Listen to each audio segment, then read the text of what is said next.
Chhattisgarh times में आपका स्वागत है। आपके साथ मैं हूं आस्था श्रीवास्तव। बता दें कि कृषि मंत्री कमल पटेल ने बड़ा बयान दिया है। उन्होंने राहुल गांधी और कमलनाथ पर एफआईआर दर्ज करने की भी बात की है। कृषि मंत्री कमल पटेल का बयान, वेयर हाउस बनाने पर 35% महिला और 25% पुरुषों को सब्सिडी मिलेगी। कांग्रेस और कुछ तथाकथित संगठन किसानों की भड़काने का प्रयास कर रही हैं। किसानों को गांव में चौपाल लगाकर मंडी एक्ट के लिए जागरूक किया जाएगा। केंद्र सरकार ने मंडी एक्ट में संशोधन किया था। किसान ऋण माफी के नाम पर राहुल गांधी और कमलनाथ के खिलाफ दर्ज कराई जाएगी एफआईआर। कांग्रेस एक गिरोह है। कांग्रेस एक विचारधारा नहीं है, गिरोह है और गुट है। एक गुट दूसरे गुट को निपटाने में लगता है, एक गुट दूसरे गुट को मारने में लगता है, और इसलिए कांग्रेस का पतन हुआ है। और भारतीय जनता पार्टी एक विचारधारा है, एक संगठन है, दुनिया का सबसे बड़ा संगठन है। हमारे लिए देश पहले, पार्टी उसके बाद, और उसके बाद में मैं। अगर मेरा नुकसान हो जाएगा लेकिन पार्टी का नहीं होगा, पार्टी का हो जाए लेकिन देश का नहीं होगा। हमारे लिए देश सर्वोपरि, और देश यानी देश के गरीब जनता और देश की सीमा हमारी भारत माता। और इसलिए हम भारत माता को शक्तिशाली, समृद्धशाली, वैभवशाली बनाना चाहते हैं। भारत को आत्मनिर्भर बनाना चाहते हैं। और भारत आत्मनिर्भर कब होगा? जब गांव आत्मनिर्भर होगा। गृह मंत्री डॉक्टर नरोत्तम मिश्रा अपने गृह जिले दतिया पहुंचे, जहां पर राजघाट कॉलोनी में अपने निवास पर उन्होंने लोगों की जन समस्याएं सुनी। दतिया में 3 दिवसीय प्रवास पर आए गृह मंत्री डॉक्टर नरोत्तम मिश्रा ने राजघाट स्थित अपने बंगले पर कार्यकर्ताओं से मुलाकात कर लोगों की जन समस्याएं सुनी। इसके बाद वृंदावन धाम में नगर पालिका परिषद द्वारा संचालित कार्यक्रम में पहुंचकर डीएलसी योजना के अंतर्गत लाभार्थी आधारित व्यक्तिगत आवास नगर दतिया में निवासरत 200 हितग्राहियों को तृतीय और अंतिम किस्त 50 रुपए प्रति हितग्राही के मान से कुल राशि 1 करोड़ का चेक वितरित किया और कांग्रेस पार्टी पर जमकर इस दौरान निशाना साधा। इसके बाद भांडेर विधानसभा क्षेत्र के ग्राम बसवाहा में जनता के आभार कार्यक्रम में गृह मंत्री ने पहुंचकर संबोधन किया। कार्यक्रम में गृह मंत्री के साथ भाजपा जिला अध्यक्ष सुरेंद्र बिधौलिया, विधायक पति संतराम सरोनिया, प्रशांत धेगुला, सनत पुजारी, वरिष्ठ पार्षद मुकेश यादव, चुमन यादव, भाजपा नेत्री अंजू शर्मा, सेवड़ा उन्नाव मंडल अध्यक्ष भाजपा रेशु दांगी बड़ी संख्या में भाजपा के कार्यकर्ता मौजूद रहे।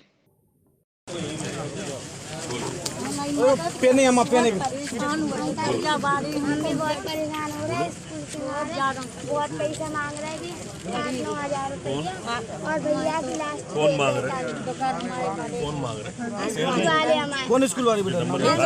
प्राइवेट है। बना देना इसका बहुत ज़्यादा पैसे कल भैया काम बंद कर दिया।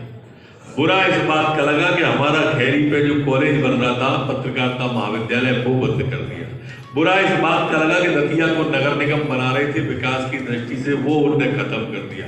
बुरा हमें इस बात का लगा कि 2600 करोड़ रुपया हमारे नहर के आए थे, वो बंद कर दिए। स्वागत कर रहे हैं नगर पालिका की ओर से हमारी पार्षद श्रीमती सेवंती भगत जी का हो जाएगी। ये कोरोना का जो मुंह बांधे अपन सब बैठे हैं, मैं भी लटकाए हूँ, आप भी जो नहीं बांधे हैं वो लटकाए हैं, लेकिन सावधानी का नाम बुद्धिमानी है। मास्क का प्रयोग जरूर करें, थोड़ा दूरी बना के रखें, एक डिस्टेंस बना के रखें, हाथ न मिलाएं, हाथ जोड़ने से काम चलाएं, भीड़ वाले स्थानों पर कम जाएं। ये जब तक उसकी वैक्सीन आती है दतिया तक, तब तक सावधानी रखना चाहिए अपन को। ये महामारी से भी बहुत जल्दी अब छुटकारा इस देश को मिलने वाला है। हमारे प्रधानमंत्री जी ने अथक मेहनत की है, तब विश्व के अंदर हम पहले पायदान पे आ पाए। आपके द्वारा उद्घाटन कराएंगे तो निश्चित रूप से सरपंच साहब, आप कोई भी डेट आपको दादा को देना, तो दादा उस समय आपके उद्घाटन के लिए दादा जरूर आएंगे, और दादा निश्चित रूप से विकास के लिए आपके आयाम खोलेंगे। और दादा जिन्होंने दतिया में ही नहीं पूरे देश में हमारे दतिया को गौरवान्वित किया है, हम सबके लाडले मंत्री आदरणीय दादा श्री डॉक्टर नरोत्तम मिश्रा जी। दतिया कलेक्टर की लापरवाही की वजह से धान खरीदी में प्रशासन को लाखों का नुकसान होने की संभावना जताई जा रही है। दतिया जिले में कुल 28 धान खरीदी केंद्र संचालित हैं। लगभग सभी केंद्रों पर बड़ी मात्रा में धान खरीदी हो चुकी है। जिस संस्था को धान की बोरियां परिवहन का ठेका दिया गया, उसने ज्यादातर केंद्रों से अभी तक धान की बोरियां उठाना शुरू नहीं किया। यदि पानी बरसा तो धान की बोरियां सड़ने से करोड़ों रुपए का नुकसान हो सकता है।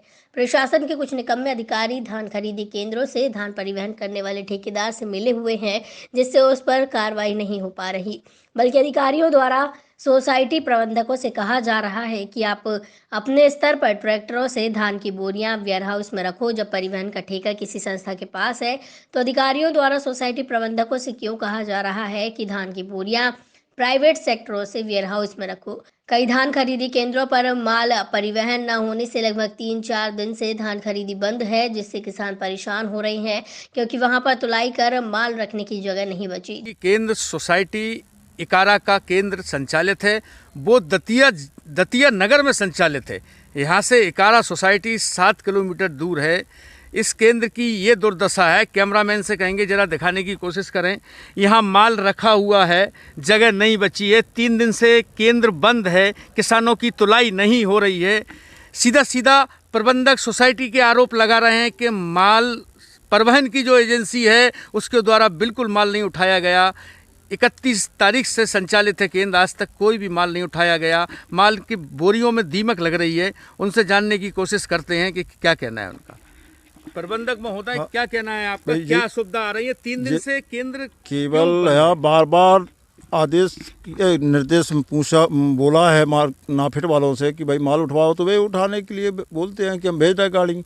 4-6 दिन से बराबर लगातार कहे, पहले मैपिंग नहीं हुई थी गोदामों की, तो कुछ टाइम में इसी में काट दिया कि मैपिंग नहीं हुई।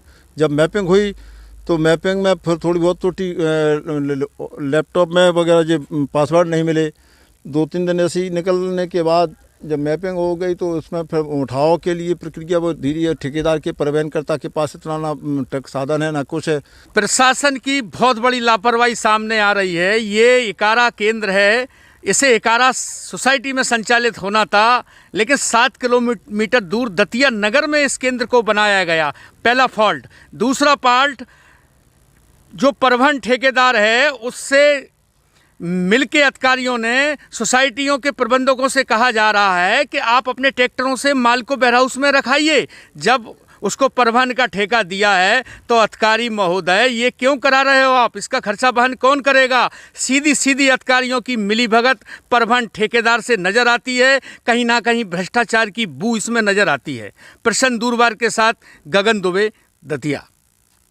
क्या नाम है सोसाइटी के अंदर? हिनोतिया नाम। अच्छा, तो हिनोतिया का कांटा यहाँ क्यों संचालित है 10 किलोमीटर दूर? ये किसानों की सुविधा की दृष्टि से रखा गया है यहाँ। किसने आदेश दिया है यहाँ काटे का? ये शासन का ही आदेश है। किसने दिया है? फूड विभाग ने दिया है। फूड अधिकारी ने कहा है? हाँ, कोहली साहब ने पूरा सभी को कलेक्टर को सबको सूचना दे दी गई है। मतलब हाँ, संचार पंचायत का है, अपन यहाँ लगा सकते हैं। और ये उठाव नहीं हो रहा है। अगर पानी बरस गया तो ये किसका नुकसान होगा? परिवहनकर्ता को बार बार बोल रहे हैं, रोज निवेदन कर रहे हैं, लेकिन गाड़ियां नहीं भेज रहे हैं। ग्वालियर में दाम से अधिक मूल्य पर शराब बिक्री पर एफआईआर दर्ज की गई है। आपको बता दें कि आबकारी विभाग ने 26 दुकानों पर मामला दर्ज किया। ग्वालियर में अधिक दाम से अधिक मूल्य पर शराब बेचने पर मामला दर्ज हुआ। आबकारी में 26 दुकानदारों पर मामला दर्ज किया गया, लेकिन आबकारी विभाग ने 13 लोगों पर कार्रवाई की। कार्रवाई में 13 दुकानों के लाइसेंस 1 दिन के लिए सस्पेंड किए गए। 2020 अगस्त से नवंबर 2020 के माह में आबकारी की शिकायत मिली थी। दुकानों पर चिपका दी गई रेट लिस्ट, लेकिन उन रेटों से अधिक दामों पर शराब दुकानदार बेच रहे थे।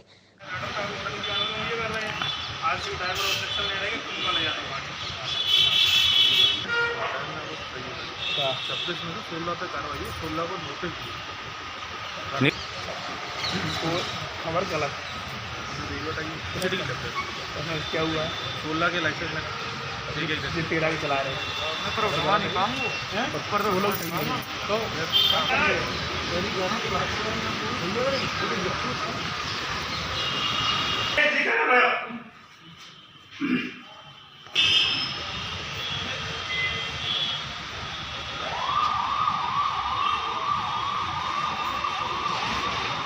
तो कई बार शिकायतें आती रही हैं, आवेदन लगते रहे हैं। जब शिकायतें आई हैं तो उनका परीक्षण कराया गया, निरीक्षण कराया गया, आकस्मिक रूप से उस पर टेस्ट परचेज कराया गया दुकानों पर। और स्थिति प्रकाश में आई है उस हिसाब से कार्रवाई की गई।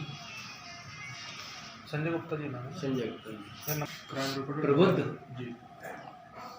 स्वास्थ्य संगठन के कर्मचारियों ने अपनी मांगों को लेकर गृह मंत्री डॉक्टर नरोत्तम मिश्रा को ज्ञापन सौंपा। दतिया स्वास्थ्य संगठन के कर्मचारियों ने गृह मंत्री डॉक्टर नरोत्तम मिश्रा को ज्ञापन देकर अपनी मांग रखी कि हम लोग 6 महीने से कोविड सेंटर में अपनी जान जोखिम में डालकर जनता की सेवा कर मरीजों का इलाज कर रहे हैं और हम लोगों को कोरोना योद्धा के रूप में नवाजा गया है। अभी कुछ दिन पहले शासन द्वारा एक टेंशन लेटर में कहा गया था कि आधे कर्मचारियों को ही सरकार रखेगी और आधे लोगों को हटा दिया जाएगा, जिसका विरोध करते हुए स्वास्थ्य संगठन के लोगों ने गृह मंत्री को ज्ञापन देकर अपनी मांग रखी।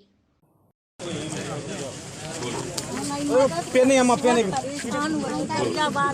बहुत परेशान हो रहे हैं। स्कूल के बहुत पैसा मांग रहे थे, 8-9 हज़ार रुपया, और भैया की लास्ट कौन मांग रहे हैं? किस संबंध में यहाँ मंत्री जी की बंगले पर हम आई यहाँ पे कोविड जो हमारी ज्वाइनिंग हुई है उसके संबंध में आए हैं कि हम लोग 6 महीने से निरंतर काम कर रहे हैं, लेकिन हम लोग का 1-1 महीने का एक्सटेंड हो रहा है और उसके बाद भी हम लोग किसी तरीके के कोई भी मतलब एडवांटेज नहीं मिल रहे हैं। अभी जो एक्सटेंशन का लेटर आया है उसमें हम लोग की 50% ज्वाइनिंग का बोला है कि मतलब 50% लोगों को हटा देंगे। तो ऐसा हम लोग को जॉब नहीं करनी है कि एपिडेमिक के टाइम पे हम लोगों ने आपका साथ दिया है और सरकार हम लोग के साथ में ऐसा कर रही है। अब क्या चाहती हैं? यही चाहते हैं कि हम सब लोगों को निरंतर किया जाए, हम सब को साथ में ही रखा जाए, छटनी नहीं करने देंगे हम लोग। रतनगढ़ टाइम्स में फिलहाल इतना ही। मुझे दीजिए इजाजत। नमस्कार।